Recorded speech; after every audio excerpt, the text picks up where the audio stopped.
Good night, everyone. Welcome to Group 4 presentation on Chapter 7, Teams and Groups. This group consists of myself, Shakira Jones, Corey Bartholomew, and Geneva Banfield. So I will do the first part of the chapter, Geneva will do the second, and Corey will do the last part. At the end of the chapter, we'll have a little spin at our chapter review. I'll leave it as a surprise for you all.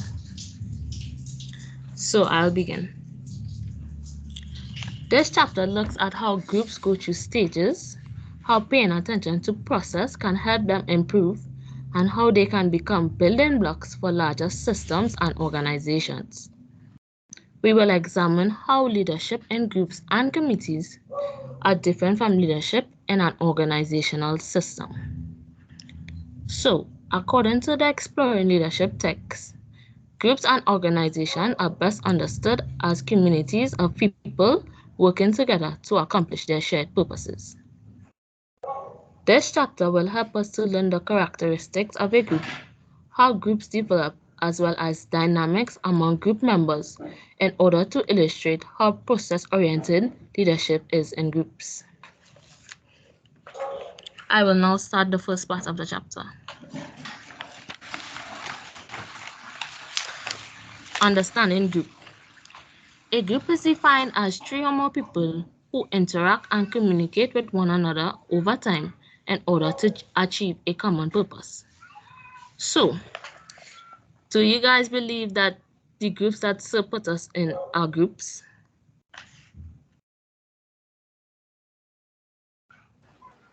Yes. I guess so. Yeah, we come together to do a common purpose. Our common purpose is getting this presentation and presenting to the class. So, types of groups. Formal groups. When people come together to achieve a specific goals and objectives, they form a formal group. This group contains distinctive structures and duties that determine the group members' roles. Example. Some types of formal groups are the one right here that we are a part of. Our school custard is a great example of a formal group. Informal groups. When 2 or more people gather to complete a work that is primarily social in nature, they create an informal group. Informal groups are not bound by rules and regulations, and the members of this group choose to be a part of it. So for an example, if we were in a face-to-face class, the taxi that you would take to reach campus is a great example of an informal group. Okay, so we will now look at dimensions of groups. The dimension of a group has many different characteristics, each of which has importance for the group's leadership dynamics. Purpose, structure, and time are 3 fundamental factors that help us identify different types of groups. First, we will examine purpose. Purpose.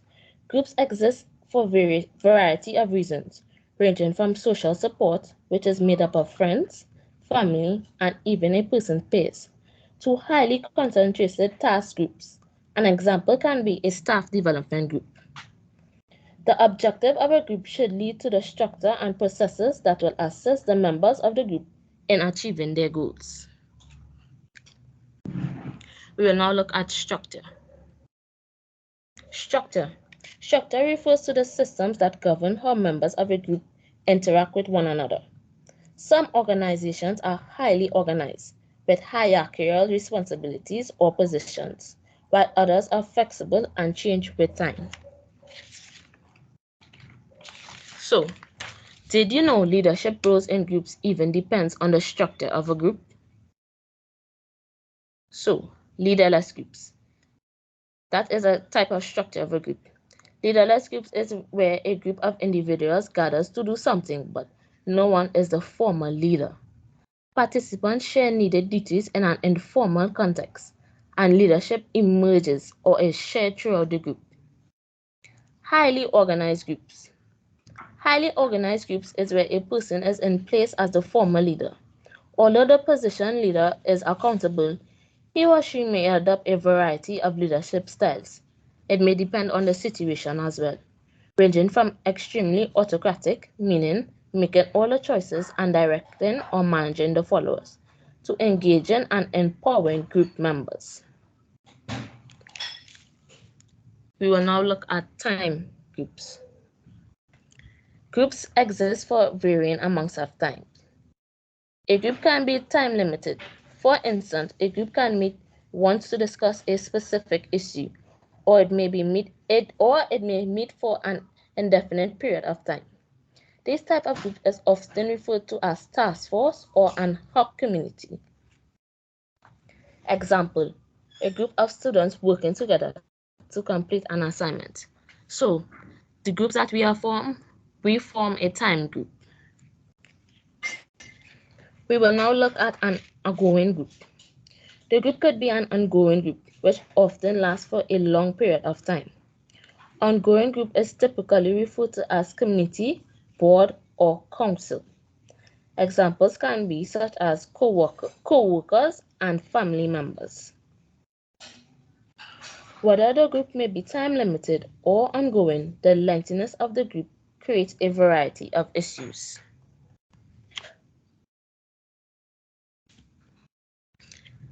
Time limited. With a short time period, time limited organizations must immediately create relationships and common goals, as well as motivate members to be active and focus on their duties. Ongoing. Ongoing groups must deal with member motivation over time, set procedures for welcoming and incorporating new members, and keep the group focused on its goals. So, are there any questions? Not so far. Okay. Tell me if I'm reading too fast. Pace is fine. Okay. We will now look at group development. What is group development? Group development is a process through which members of newly established teams get to know their teammates, determine their roles and responsibilities, and develop the task work and teamwork skills necessary to coordinate their efforts and operate effectively as a unit. So, we will examine the stages of group development. The stages of group development include forming, storming, norming, performing, and adjourning. The first stage is forming. This is the first stage of group development and is at this stage that team members become acquainted with one another. Some members may be optimistic and hopeful about the future, while others may be apprehensive. Each individual seeks safety and approval from the other members in the group. Leaders provide necessary structure that is needed. Secondly, the second stage of group development is storming. Storming. This is the phase where the group members are able to freely express their opinions. Each member's character traits are disclosed, and this contributes to a variety of opinions and perspectives on issues. Storming can be a quick process that leads to a clear direction for the organization, or it can be disastrous. Some groups develop a high level of trust in one another, leading in a speedy resolution of this stage, while others may struggle to and prolong the process, ending in the group's failure. When members are unable to work together and learn to compromise from what is best for the group, it often leads to the group collapsing. So storming is a very dangerous stage for group development. It either makes or breaks the group. Norming. Norming. The norming stage is where members operate as a unit. There is harmony. Members learn how to effectively resolve conflict for the betterment of the team. They feel free to express themselves and are open to contribution. They share leadership and are able to give constructive criticism. Just not criticism, it has to be constructive. At this stage, the group learns how to understand its culture. It develops its own culture. A culture can be, do members understand whether they should volunteer for a new project or wait to be invited? This is all taught at the norming stage. Performing is the fourth stage of group development. At this stage is constructed from the three stages that came before it. This is the point at which the group has matured and reached a state of equilibrium. When I say equilibrium, I mean they're able to cooperate with each other, understand the differences, and learn to adjust. Productivity level of the group becomes extremely high. The group is completely functional. Members can work independently as well as dependently. So the last stage of group development is adjourning. This is the stage where team members are ready to leave. The group is coming to an end. Some members may feel a sense of sadness, others may feel joyful that the group is ending. Members should reflect on the lessons learned about what was effective and what was ineffective. Leaders are expected to bring closure to the group. It may be ended by a form of ceremony. So, to illustrate this, I have a short video on group development, stages of group development. It'll take a while to load.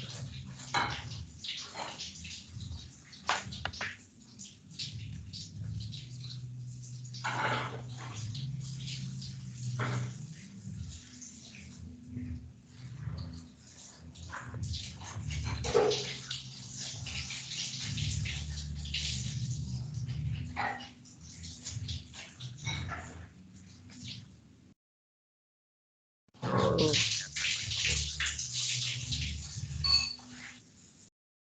Are you hearing it? You guys hearing it? No. No, we're not hearing. No, we're not. I think you'll still get. I think you'll get the same complications we got last week. So Oh. Alright, I'm gonna play it on now. Hold on, I'm gonna put in my headphones and see if it helps.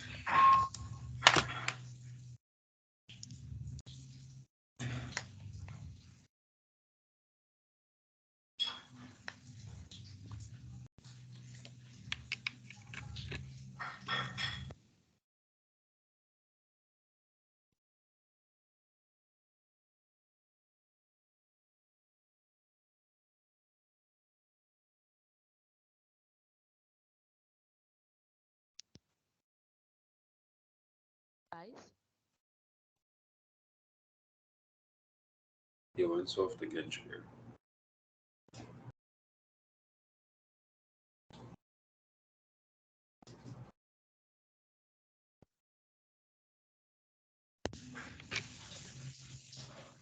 How soft it is? Soft?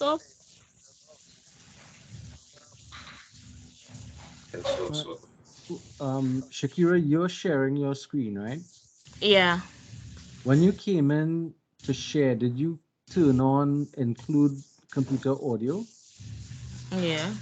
Yeah. That is why I'm using to talk on right now. No, no, no. Computer audio. So I There's don't a know this toggle techie switch thing. when you click on share to kind of set up your what you're sharing. Oh, And it'll ask you if you want to share computer audio. so let me see. I try and so I don't Go know these go things. go Go back and see out. it Yeah, click on your share button. back on Teams. Yeah, on Teams itself. Click on the share button. Teams share button, share button. So what that is? Stop sharing. Well, Yeah. The share button. Press stop sharing. yeah, stop sharing So and try clicking on share. But when okay. you click on it, it should ask you if you want to share. try.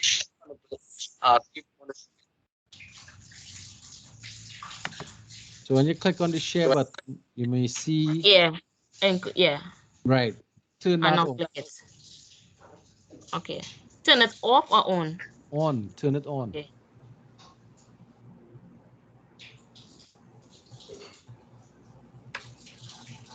Right. See if that works now.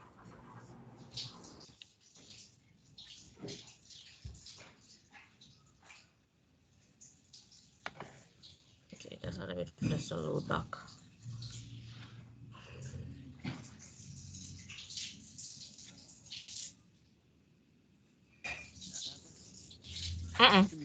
That didn't help. Your work on anti-electron collisions is unparalleled. You're laying it or it's still real low? Control turn into It's still low. It's low, but we're hearing it now. Thanks. Dr. Banner is only here to track the cues. I was hoping Just you might mute join your him. mic, Shakira, so you won't get the It may be feedback. magical, but it works an awful lot like a hydro weapon. I don't know about that, but it is powered by the cube.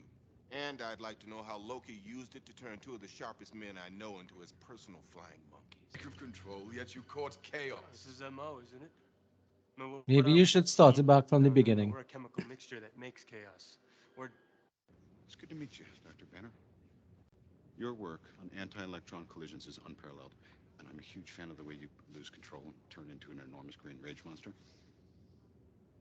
thanks. Dr. Banner is only here to track the cues. I was hoping you might join him. Let's start with that stick of his. It may be magical, but it works an awful lot like a hydro weapon. I don't know about that, but it is powered by the cube. And I'd like to know how Loki used it to turn two of the sharpest men I know into his personal flying monkeys. Cube control, yet you cause chaos. This is MO, isn't it? No, what are we, a team? No, we're a chemical mixture that makes chaos. We're a time bomb. You need to step away. Why shouldn't the guy let off a little steam? You know damn well why. Back off. Oh, I'm starting to want you to make me. Big man in a suit of armor. Take that off. What are you? Genius, billionaire, playboy, philanthropist. I know guys with none of that worth 10 to you. I've seen the footage. The only thing you really fight for is yourself. You're not the guy to make the sacrifice play, to lay down on a wire and let the other guy crawl over you. I think I would just cut the wire. Always a way out. You know, you may not be a threat, but you better stop pretending to be a hero. A hero? Like you? You're a laboratory experiment, Rogers. Everything special about you came out of a bottle. I'm not marching a Fury's fife. Neither am I. He's got the same blood on his hands that Loki does. But right now, we got to put that behind us and get this done. Now, Loki needs a power source. If we can put together a list... You made it personal. That's not the point. That is the point. That's Loki's point. He hit us all right where we live. Why? To tear us apart. Yeah, divide and conquers. Agreed, but he knows he has to take us out to win, right? That's what he wants. He wants to beat us. He wants to be seen doing it. He wants an audience. Right. I caught his act in Stuttgart. Yeah. That's just previews. This is opening night, and Loki, he's a full-tilt diva. He wants flowers, he wants parades, he wants a monument built to the skies with his name plastered. Son of a bitch. Captain. All right, listen up. Until we can close that portal, our priority is containment. Barton, I want you on that roof. Eyes on everything. Call out patterns and strays. Stark, you got the perimeter. Anything gets more than 3 blocks out, you turn it back or you turn it to ash. Can you give me a lift? Right. Better clench up, Legolas. Thor, you gotta try and bottleneck that portal. Slow him down. You got the lightning. Light the bastards up. You and me, we stay here on the ground. Keep the fighting here. And Hulk. Smash.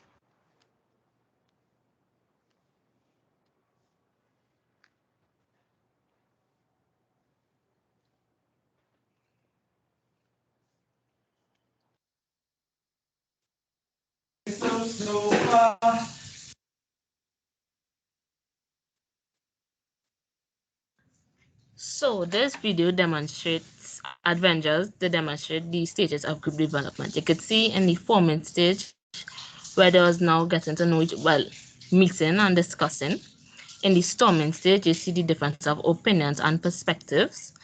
But also at the storming stage, if I hope you all watch Adventures so that I could give this references. If the I think his name was Clint or something, so not Clint, but the man who did die, if he didn't die, the group could have fallen apart and they would not be able to protect the world. So the storming stage, it could either make or break the team. You see in the Norman stage where they learn to work as a unit and put the differences aside for the betterment of the team. And performance stage where you see they're able to work independently and dependently. And with the adjournment stage, you see the group has ended and they end with eating, like a form of ceremony. So that's it for this video.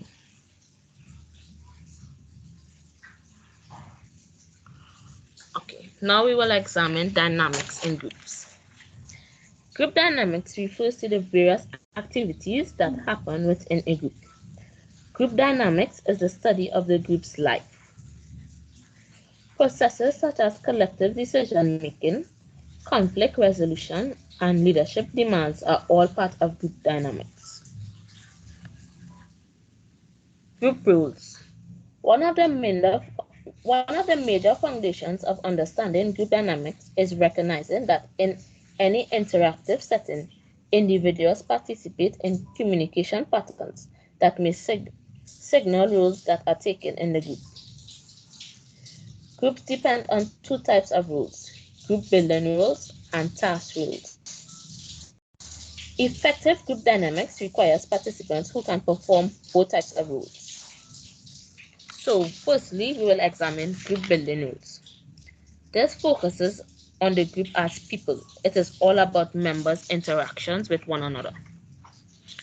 Group building rules is also known as maintenance rules. So now we will look at task rules. Task rule. This is concerned with achieving the group's goals. It includes providing information and opinions as well as guiding the group through tasks by summarizing and employing various decision-making techniques. Task rules are focused on the content of the group discussion. There are many times where individual dysfunctional roles may be displayed by the group members that may hinder the group's progression. Example of dysfunctional roles can be interest pleaders and blockers. So firstly, interest pleaders. A member may believe that his or her viewpoint is a correct one even though the other members may disagree. He or she may continue to try to persuade the other members by why their idea is the right one. This person is known as an interest pleader. He's only concerned about himself. Do you know any interest pleaders? Have all you ever been in a group with interest pleaders?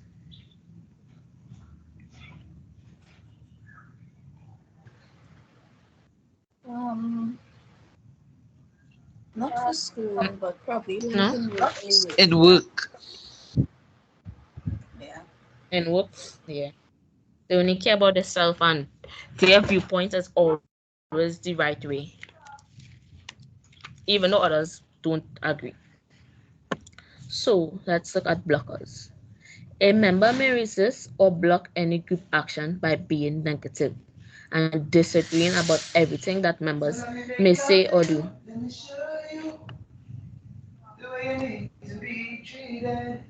Wait. This person is known as a blocker. However, participants who offer negative ideas because they are really concerned about a cause of an action or beneficial to the group should not be mistaken as a blocker. So there's a difference between a blocker that's just negative and a person who actually trying to help the group by having like a negative view of something. So for my last topic for tonight,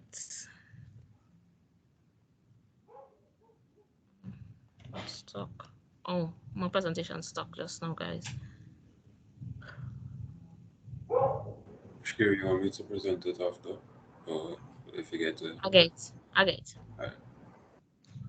Rule set.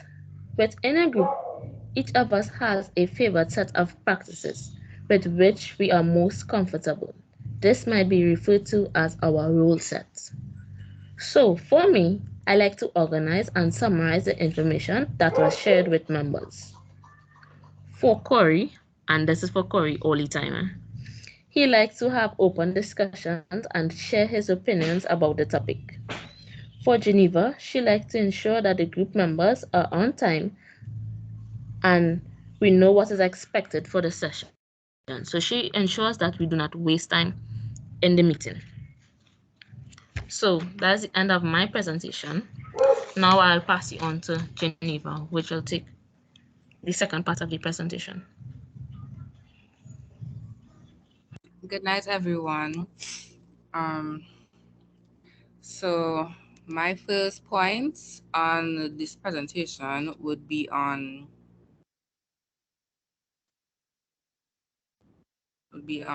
group norms.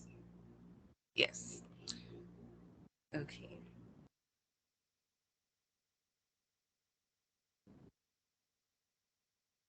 Lovely. Oh my word. Okay. So group norms are unwritten rules of behavior and a code of conduct that give group activities and operations some order and consistency. All members of the group are expected to observe these regulations, right? So you walk into a room and begin observing other group members for a clue to what is acceptable or expected. All these kinds of practices are the norms or rules of conduct that lead to consistent practices in a group. The expectations and actions associated with a social group, such as nationality, an organization, or a sports team, are referred to as group norms. Some norms are explicit and clearly seen by all participants. Climate is like the group's personality. Just as individuals have personality, so do groups. If you want your group to have a distinct personality, it is useful to consider what group norms would lead to those desired outcomes. So, next slide, please. My second point is on create conflict. Team conflicts is a Team conflict is an unwelcome interpersonal issue that arises between two or more members of the same project team, affecting collaboration results and causing the team to underperform. So, unresolved conflicts at any stage can create a group climate that is tense and hostile, but it can also be an effective method for improving the group's outcomes. So in the textbook, it says that, well, it has a table here that basically gives you advantages of conflict as well as liabilities of conflict. I'll only be listing about three of them. So advantages of conflict. So it can increase motivation and energy. Um, it can lead to innovation and creativity, and it can increase self-awareness. Some liabilities or disadvantages of it would be it can distract from goal achievement, can cause defensiveness and rigidity, and it can escalate into something more serious, right?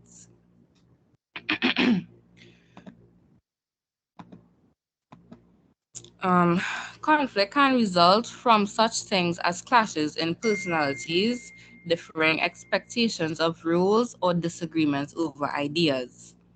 Personality conflicts can be often understood by returning to personality preferences and learning preferences and being more focused on listening to and understanding others. Role conflicts are best handled by thinking of what assumptions you may be bringing to the conflict about your own role or your expectations of others that clash with their assumptions.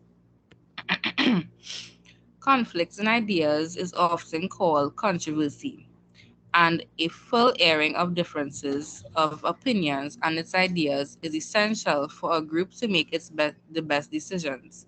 When conflict is confronted, it is usually best to employ negotiation and mediation strategies instead of power strategies. The resulting different conflict resolutions outcome have been described as win-win, win-lose, and lose-lose. In win-win outcomes, both sides are heard and are satisfied with the resolution of the differences. The group often emerges as stronger for the discussion, and the decisions may be significantly better than they would have been without the dialogue. In win-lose outcomes, one side uses power strategies to win by out talking, putting down, or rushing to a premature vote. In lose lose outcomes, both sides use power strategies and get so entrenched, rigid, or hurtful that no effective resolution is reached, even in compromise. Reciprocal and relational model. No, we'll say that word is relational. I don't know right now. Yeah. Models of leadership know that some conflict is natural and inevitable.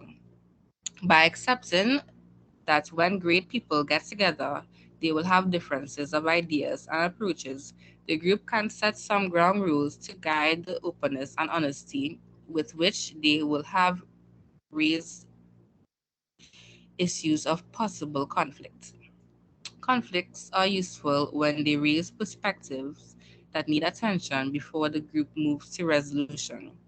The more homogeneous a group is, the more essential it is to think through an issue from multiple perspectives, even even if there's little diversity in the group. Someone might say, if there were students here, how would they see this policy and should we reconsider any parts of it?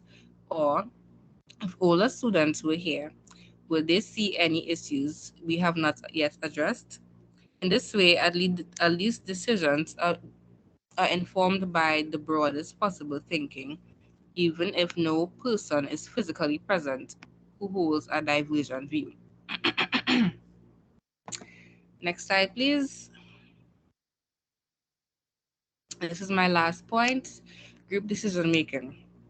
Multiple individuals working collectively examine issues or circumstances, consider and evaluate various courses of action, and select a solution or solutions from among the options in a group decision making process. The values in participative leadership acknowledge that a better decision is made and receives greater acceptance when those involved are part of that decision process. Group members may be empowered, learn more effective leadership skills, and sustain a higher commitment to the process when others are involved. You will see a profound you will see a profound fit. Wait, I feel like dumb carry this way. Philosophical, yes. You will see a profound philosophical, I hope I said correct, difference when you examine the word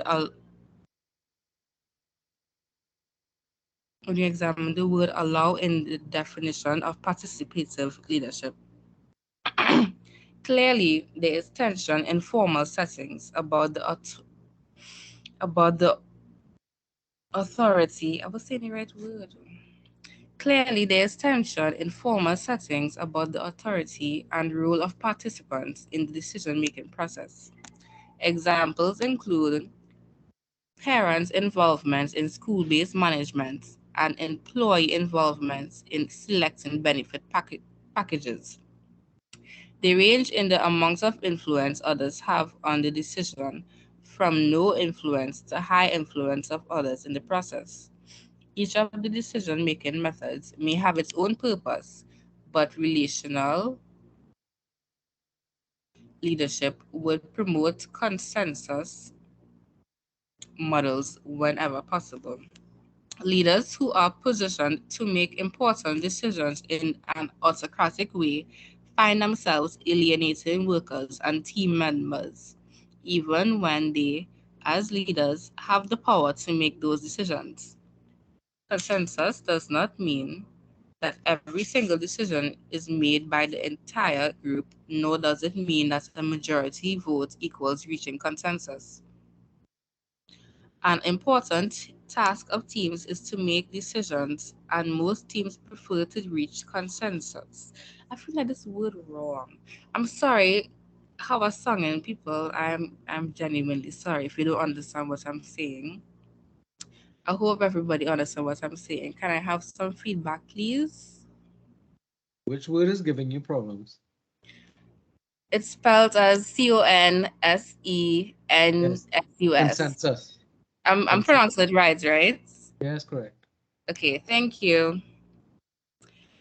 And most teams prefer to reach consensus on critical issues. Consensus brings the highest commitment among participants, is most informed by the diverse knowledge bases in the group, and takes the most time. Consensus requires that the group become comfortable with handling conflict and be informed by the raising controversies that can lead to a good decision. Consensus requires that the group be willing to use strategies like active listening, compromising, and working in a collaborative manner, encouraging divergent points of view, listening for understanding, and allowing people to disagree with each other with civility are important hallmarks of consensus building processes. When teams fail to reach consensus, it is often because they do not allow enough time for members to discuss perspective and opinions to discover common ground, or because conflict is mismanaged or reaches a level that erodes trust among individuals. Mutual respect and trust among group members is a critical component to successfully achieving a decision by consensus. Okay, that was my last point. I will now hand you over to Corey, who will be given the last chapter.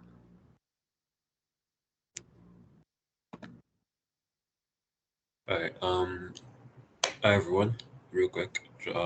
Shakira, you wanna let me present? Because I have a next video, so it might look better in terms of lag and Wi-Fi and all that. Let me present my let me present or share my screen.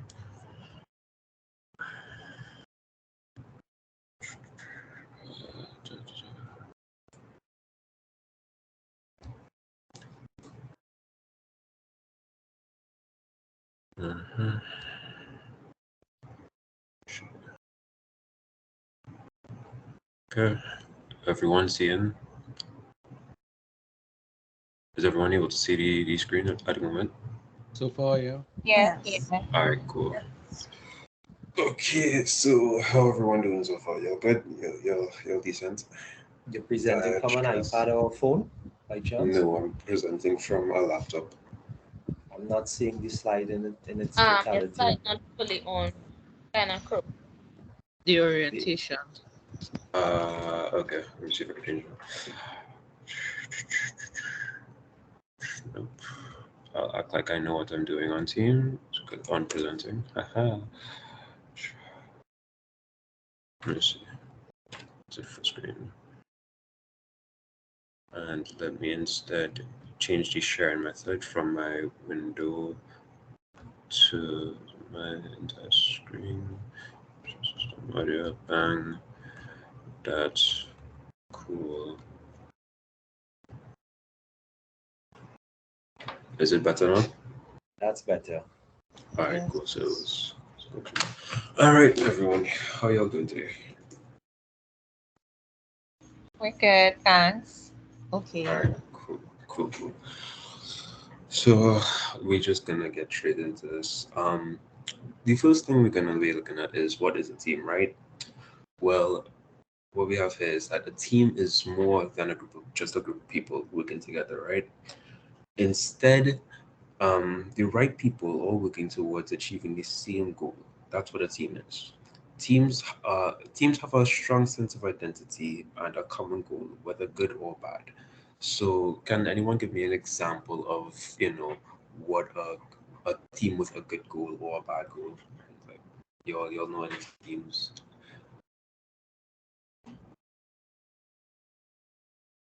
Hello? I would say you have teams in sports. It's a Something team. locally. I mean the teams that you would work in your organization with. Right. So yeah, your business partners. So if let's say you get assigned to a project with a small group, your team working towards a goal, like coming up with a presentation, which is what we're doing now. You know, we're teamed up towards presenting this and making a good presentation, a good showing of it, right? So, with that in mind, I'm sure all of us here are very different. So, we all have specific tasks in a team, right? That's where task interdependence comes in. It is higher in a team than in a group, and each member of a team usually has more distinctive roles. Now, I love football. I don't know how many of you follow football, but there are 11 players on your field, right? Each player has a specific role and position to fill that they specialize in. Without them fulfilling their role, the team loses. But is that all there is that you see that the diagram, you know, you have 11 players on half your side, 11 players on the other half your side, right? They all fill a position and they all have a specific role. Even the referee has a role, but he's not part of the team. But yeah. So, what is teamwork? Well, teamwork is the combined actions of a group, especially when effective and efficient. And a good quote that is in the textbook as well that sums it up is that we can no longer afford the luxury of even a few individuals working in isolation from the rest of the organization. Strength is not in the individuals, but in the team. Put a group of superstars together on any team, whether baseball, hockey, football, or soccer, and they will still lose if they operate as individual superstars. But once they start operating as a team, they become unbeatable. And that was from Taylor, 1989, pages 124 to 125. So if we go back to the football analogy, if everyone in the team just plays in their position well, but doesn't have good teamwork with each other, would that be a good team? I don't really think so, right? So now I have a question. What's everyone's favorite football team?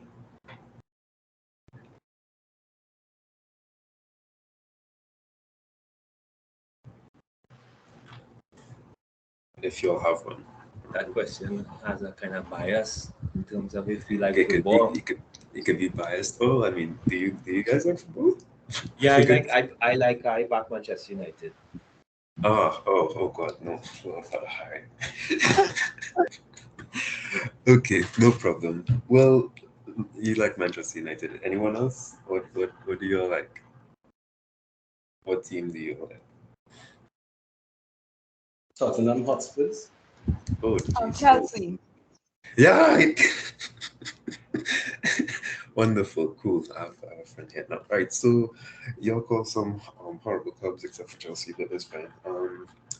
Well, we have a video here, and it's not based on any of those clubs, but it's based on Blackburn Rovers, so we can all hate the team together. But let's look at the teamwork demonstrated by them in this play.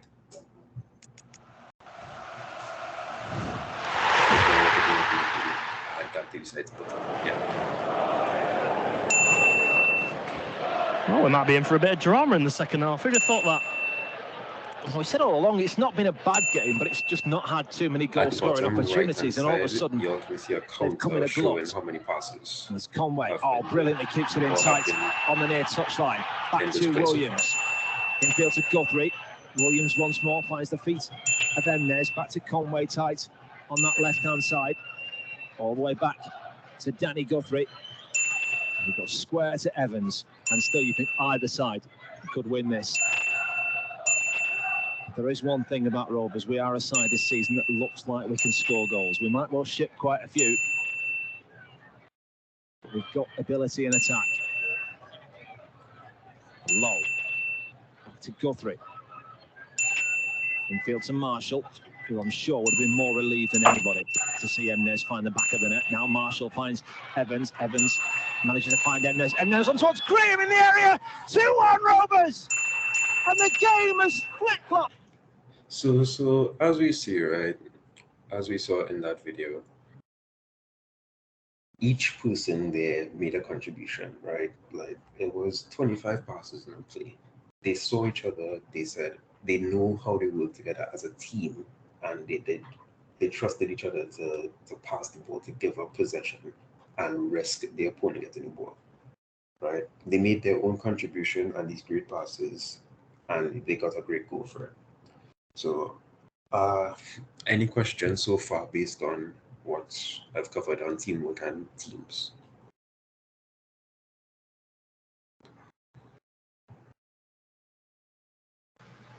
Not so far. It's good so far. Yeah, it's good so far. All right, cool, no problem, no problem. All right, so now let's move on, right? We have a bit of the types of teams and characteristics of a team. Well, each team is unique. There are teams in which each member is individual and in achieving their goal, or teams in which members must work together to accomplish their goals, right? So here we have a list of some of the characteristics of a team. So the first one we have is that shared leadership responsibilities exist among the members. That means that each member would have a certain role to play as a leader, right? The second one is that a specific well-defined purpose is or a specific well-defined purpose that is unique to the team. I don't know why I could read that. Each team has a specific goal set out. You don't all come together just to meet and talk, whole talk and line, even though you know that's just a group, right? A team have a purpose. They come together and set out to accomplish something specific to that team, right? So the third point is that team and individual work develop products. So that means that no, they're not actually owning a business and manufacturing a product, even though technically that is a team, but they're not going to see a football side making a product. The players of a football team making a product, or the players of a production company, a music production company coming together to make canned food, right? No, the product that they're talking about is the product of their whatever their goal is, right? They work hard to develop the result, basically, right? So next we have effectiveness is measured directly by assessing teamwork products, right? So based on quality of the products of their teamwork and based on how well it was done, basically. Quality is the best word I could use for it. Um, Effectiveness is measured, or it is that determines how effective they were as a team, right? So let's say Man United playing this season as a team, they weren't producing, so it wasn't effective season for them. They weren't effective on the pitch, right? Whereas Real Madrid at the moment, they're a good team, they're producing, and or their product is or their matches, the end product of their match is a very good win for them, right? So they're effective team right now. They're considered good, effective, right? So both team and individual accountability are evident. You can't be in a team and make a mistake without taking accountability for it. At that point, you are not a good person in that team, or we shouldn't say good person, but if you understand what this I mean. Both team and individual accountability are evident states that okay, if the team makes a mistake and if or an individual of the team makes a mistake, they take accountability. They say they come forward and say, okay, this was my mistake. How can I fix it, or how can I work to fix it? Or is if I can't fix it, they apologize and they know that okay, they aren't um they aren't going to try and pass it off as someone else's error or someone else's mistake, or on behalf of the team. So next we have team celebration. Individual efforts that contribute to the team success are also recognized and celebrated.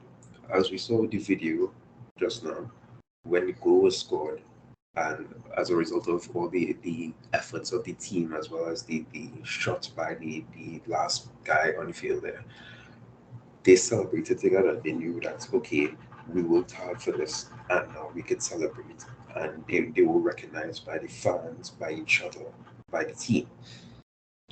Right? Meetings have open-ended discussion and include active problem solving. You would try in a meeting to go about discussing between team members.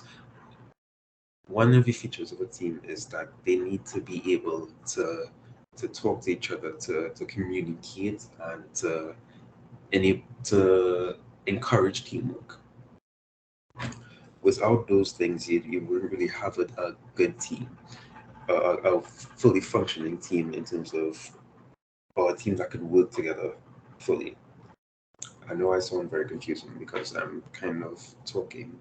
I have something written down and I'm talking, trying to explain it better, but yeah. So let me know if that's posing a problem. I could just stick to what I have, but yeah. So now we will look at the types of teams, right? So we have the three common types of teams.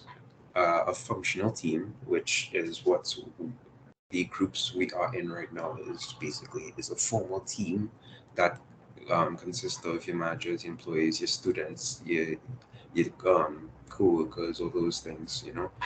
Each unit of the part of a business department would make up of a functional team, right? Your self-directed teams, right? And it's a set of individuals in an organization who incorporate various talents and abilities to work towards a common goal or objective without the standard administrative oversight, right? And then you have your cross-functional teams. So cross-functional teams are groups of people from various departments in an organization, such as marketing, product development, quality assurance, sales, and finance, who work together to achieve a common goal. Oftentimes, cross-functional teams are organized to complete a specific project, but they can also be created with a more ongoing purpose. So, does anyone have any examples of these teams in mind?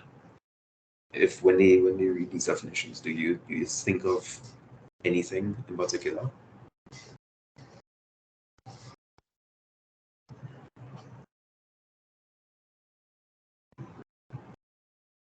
No?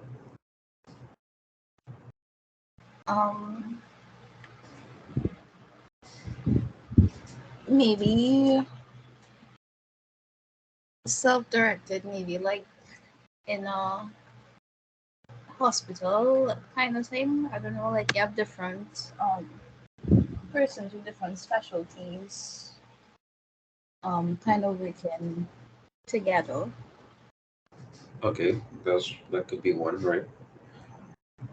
Uh, Anyone else? I need some clarification. What's the real difference between the functional and the cross-functional? I've Okay, seen so with in one cross-functional saying teams, departments on it. right? So with functional teams, they make, while it is very similar, which is why getting a definition for functional teams was hard to find something. But a functional team, I would say, based on what I found, is more localized in terms of it's not made up of multiple different departments. A cross-functional team is made up of, a member from marketing, a member from accounting, a member from product development, and a manager from some other branch, and they all come together in a team. So it's cross-functional. They're still there. They're still a formal group, but they all from all different places. A functional, just regular functional would mean that is within um, the same building, I would believe, the same company the same building, the same company, whatever. Does that make sense? So a functional team could be like an accounting department, and the Right. cross-functional will be like if you have, let's say, an advertising agency, Several departments. where you have, but it's different things here. So you have, like, say, the copywriter, then you have the person who doing other stuff. Like you have the accounting department in another building, or does it have to be separated? A cross-functional would mean that it could be from different departments. So to be a cross-functional, to count as cross-functional, all the members of that team cannot be from the same department. or from the same from the same I from the think I same understand now. So the functional is one particular department, but the cross-functional is all the departments in the same building. Mhm. I think how you could look at it, Stacy, is what is the end result in terms of the functional team, as you rightly said, it's an accounting department which would do the books and whatnot, right, for the firm. Whereas, let's say you, um, as you said again with advertising agency, you have different a subset of people from different um, what it is um, parts of the organization that will come together to collaborate to deliver a product at the end of it. They're each delivering a product, but look at how they are functioning. One is strictly accounts, whereas the other one would encompass a number of different skill sets to deliver that product. If you understand what I'm saying. Yeah, I think I understand it now. I just was seeing the similarity, so I was just trying to figure it out. But I think I get it now, yeah. All right. Thanks. Okay, so uh, cool. So far we know teams and teamwork and the types of team characteristics, or the types of teams and characteristics of teams. But the most important thing for goal to have is clear goals to achieve success. Often teams either do not take the time to formulate goals or set goals that are unclear and unattainable. So how do we set those goals? Well, it is a term that will haunt you for probably the rest of your life, and what your parent always calls you, or what your parent always used to call you when you was younger, and you bring home good grades. You're smart, right? So goals must be specific.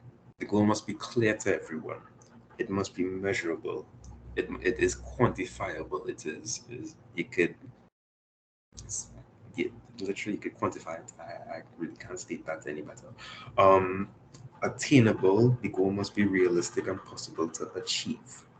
Relevant, the goal is in alignment with the direction of the organization and its overall strategy. And time bound, there is a set time frame by which the goal will be achieved. So, an example would be within the year, within a semester, within a month, you name it. Once there's a time on it, a time set for the goal to be achieved, it's time bound. Um, So teams are more than just a combination of skill sets or functional roles carried out by individual members. Teams are a blending of people with diverse backgrounds, histories, skills, talents, and personalities. Right? Oh, wait, hold on. I believe that this part is wrong.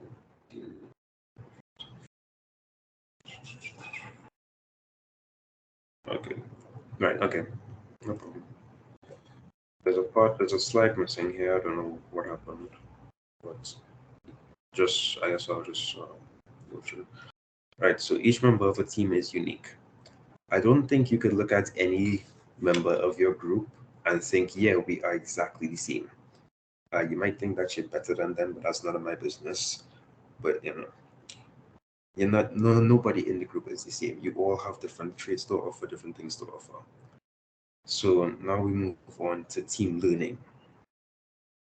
Individual learning is the conventional norm for college students, right?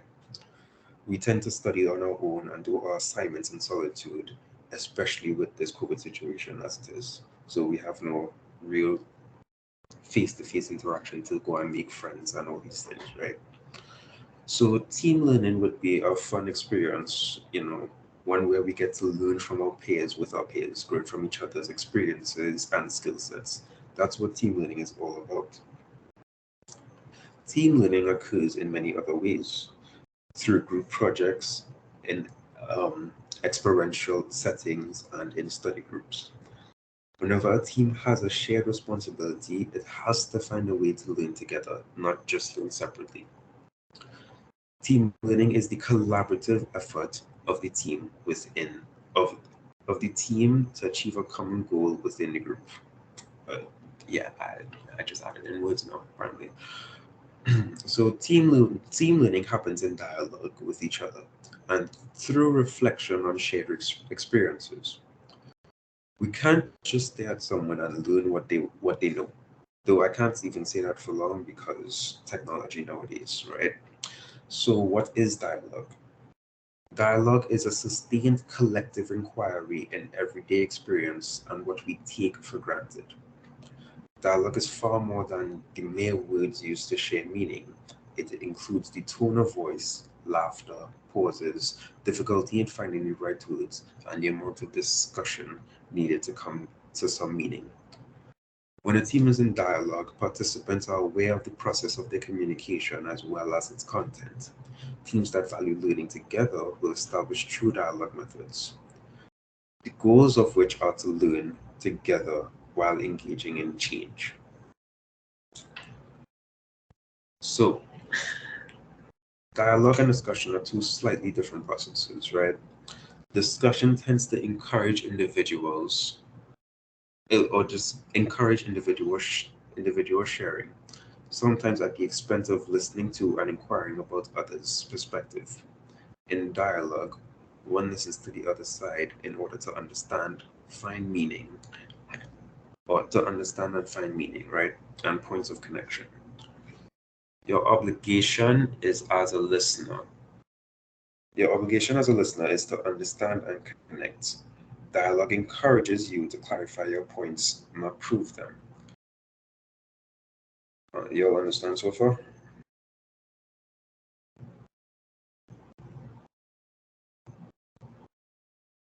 Good so far.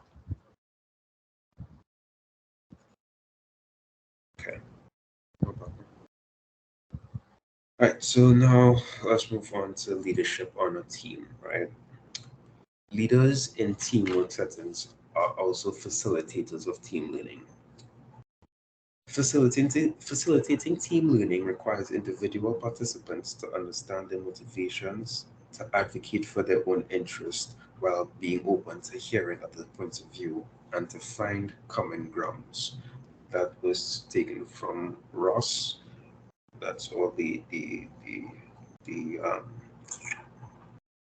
citation had on it. So I will, if I could find that for you guys, I will, so you can read it with them. However, right, um, right, participants and leaders must all share the responsibility of processing any shared group, or yeah, any shared group experience to make it a conscious process as a team. Successes need to be understood as well as failures. Too often, groups do not reflect on why something worked really well, but spend hours and hours finding errors in failures. I would say that how often a time you would look at a good grade and really not think about what you did that semester to get the good grade, but if you see a bad grade, you look and you say, oh God, this is what I do this semester, how I could fix this. Even your parents too, when you're young, are sure. When you got a bad grade, you'll be like, it's because of this, it's because of this, but they never really look at the good grade and say, it's because of this. You tend to find more, you tend to look for more why you did something wrong rather than how can you repeat what you did right. So let's look at the relational leadership model, right? This was mentioned before in the next presentation. So and it went in depth. So I'm kind of glad I didn't go too in depth with it. But the relational leadership model emphasizes the relations among people when leading an organization. Relational leadership values inclusion, empowerment, purposefulness, ethical behaviors, and process orientation. In this case, the leader would make the final decision, but only after all the viewpoints have been considered.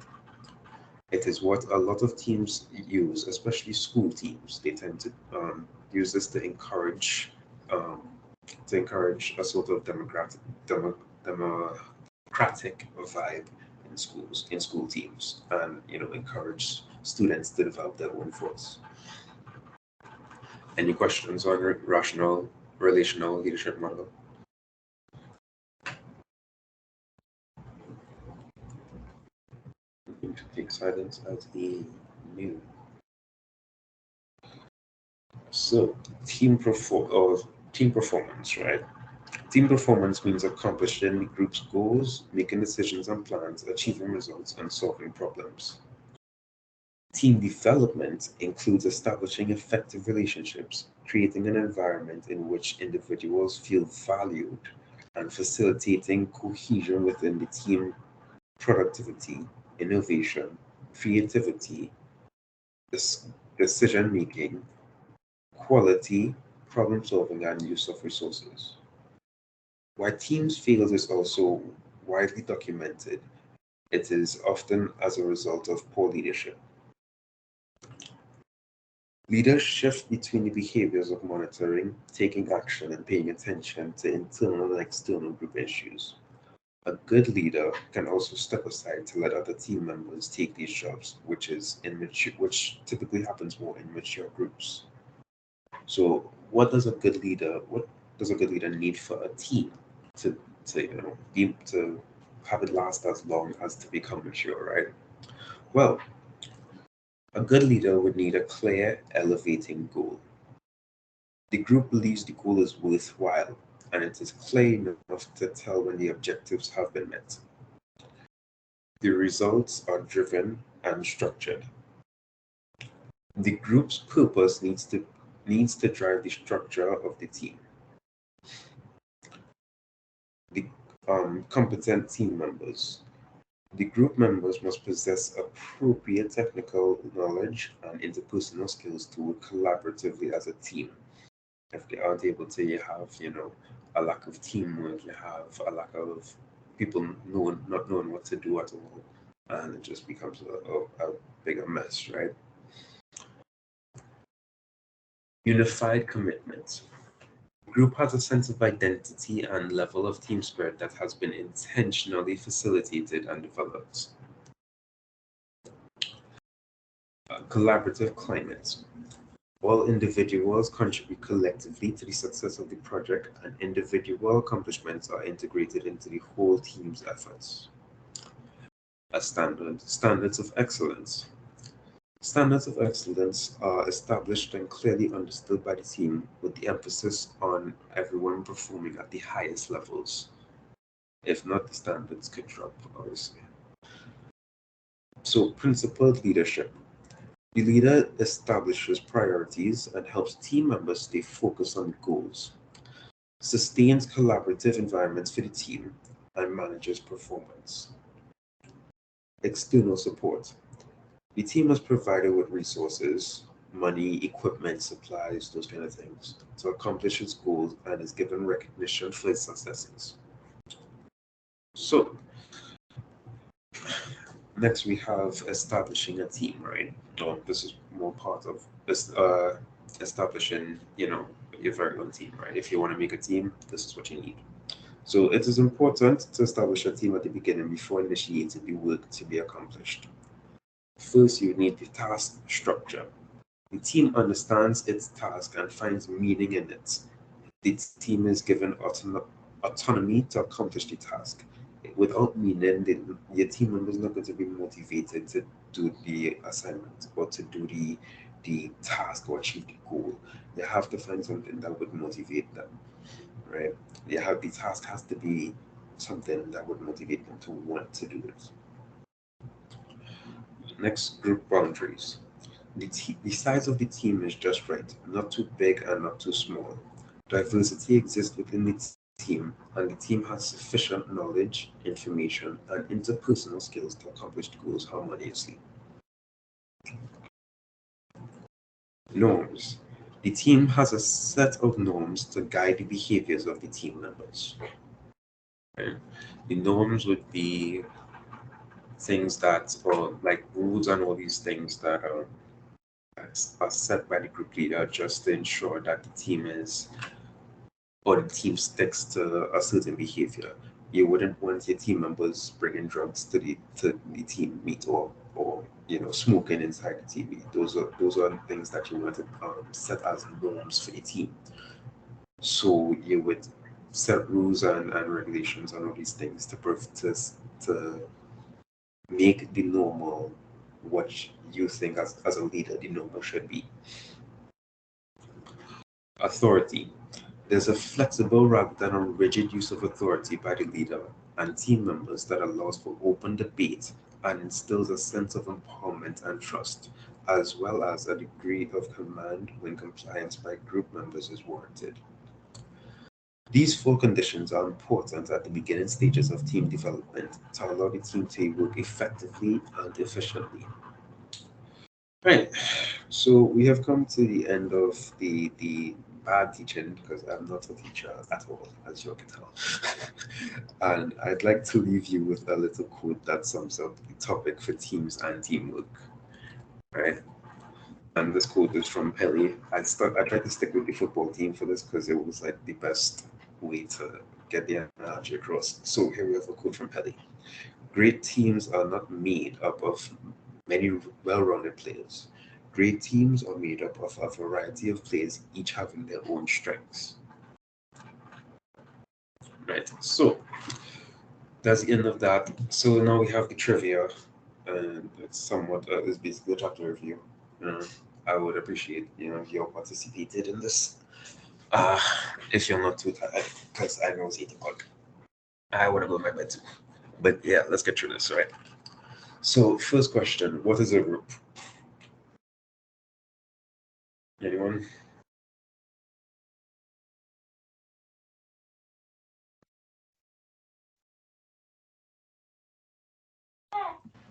A A group group is is a bunch of people that share the same goal.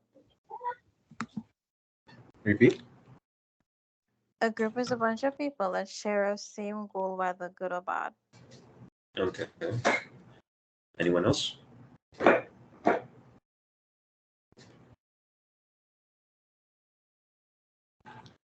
I'll ask you all the questions first and then give the answers after, because all the questions are on one side, the answers on my side. I can't have you all cheating on me now, come on. What? A group be, if I can answer, a group could be like a unit of people working together, interacting to achieve a common goal in a simple way. Yeah, that's a very good example of a group. Yeah. Okay. What were the two types of groups discussed in the presentation? Formal and informal. and informal. All right, cool. And what is the stage in group development when members are more exposed to conflict, and why do you think this is so?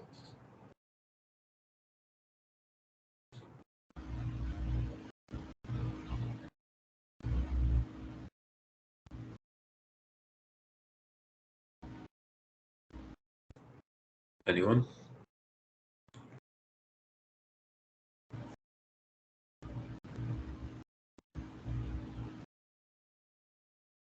No?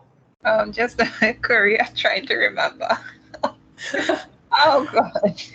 Okay, let me help you, right? Let me help you. So think back to the Avengers video, right? Would that There's be for the storming? correct storming group or storming field. Storming.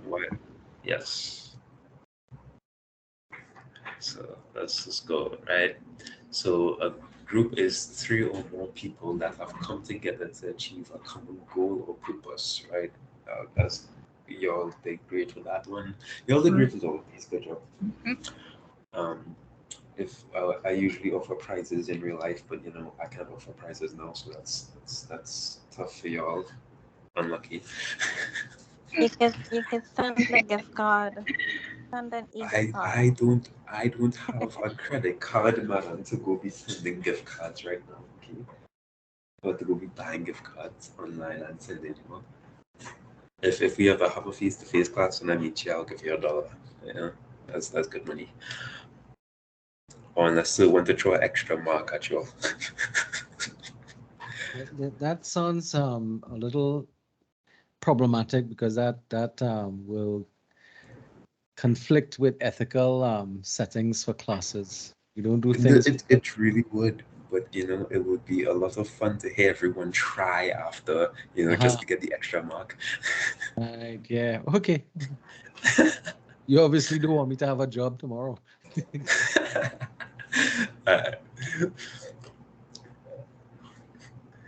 All right, so next questions. What are group norms?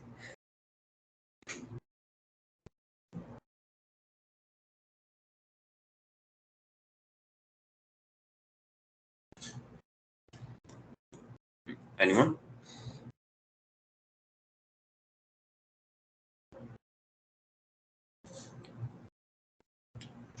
Unwritten rules of behavior.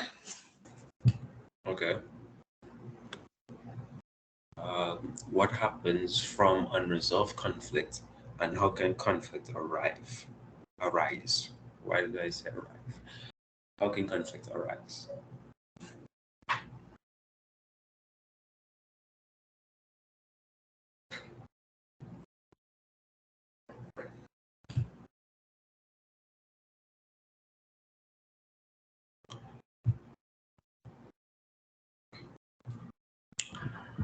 I can't remember, but I would say like probably differences in opinion.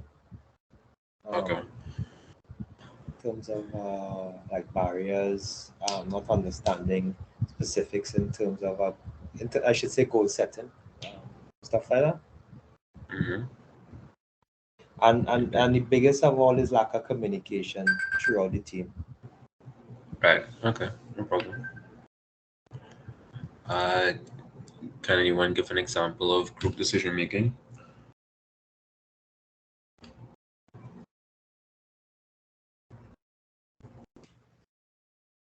The groups could address the situation and work to change it. Like address whatever Right, cool. comes up if it's a conflict or something and try to make a change. Right. That's good. So as we said, the first answer, the expectations and actions associated with a social group, such as a nationality, an organization, or sports team, are referred to as group norms. So all those things, cool. Unresolved conflict at any stage can create a group climate that is tense and hostile. Conflict can result from things such as clashes in personalities, differing expectations of roles, or disagreements over ideas. So that would play into communication. And as who was speaking? I recognize your voice, but I don't know your name that well.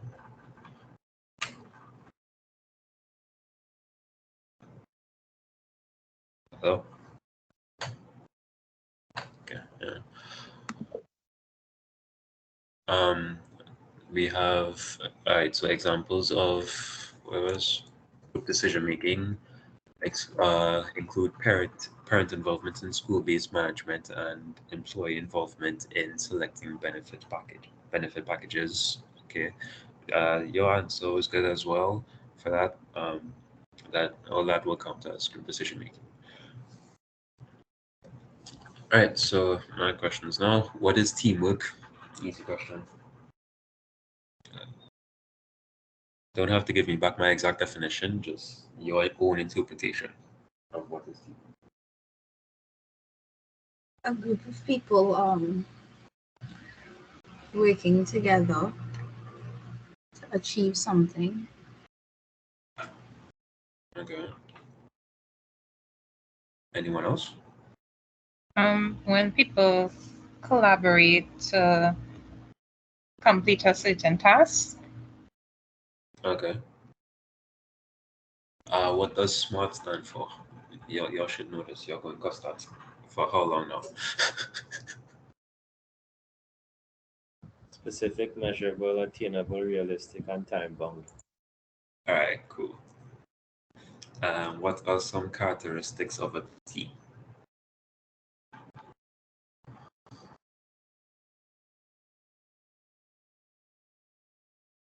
You don't have to give a lot, just one.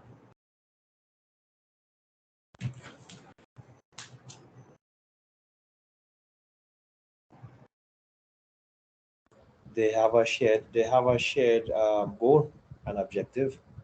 Yeah, that's one. Um, um, effective communication. Yeah, they have one would say effective communication, but open-ended discussions and all Yeah. communication, right? I'll give you that. Anyone else? They could offer each other support. Okay.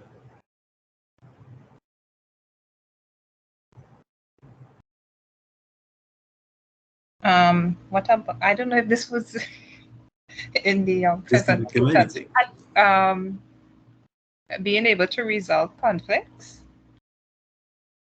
Yeah, that is part of the same open-ended discussion point. Okay.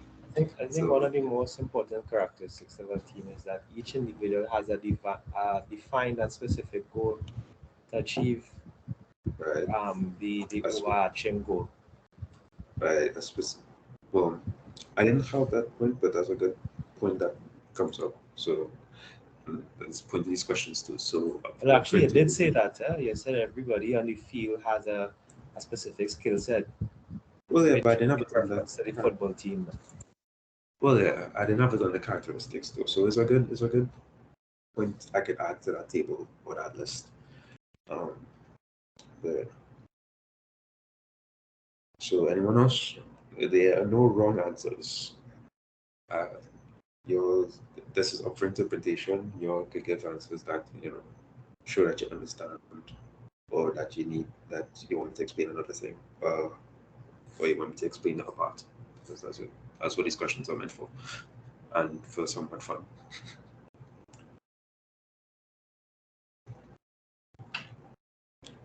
Going once. No one else? Okay. So the combined actions of a group, especially when effective and efficient, that's what teamwork is, right? That's from the textbook. Well, we know SMART for short, specific, measurable, attainable, relevant, and time bound. And these are the characteristics. So we have, meetings have open and ended discussions that was mentioned. We have the specific, well-defined purpose or the goal. You could have said accountability of the team and the individual, the celebration of the team, of individuals' efforts or the team's successes, all those things. So yeah, that is the end of the presentation. Hope you all enjoyed, honestly, and I hope it was somewhat informative, despite all our speaking blunders. So yeah. Thank you, Group 4. It was very informative. All right, I'm going to stop the recording now.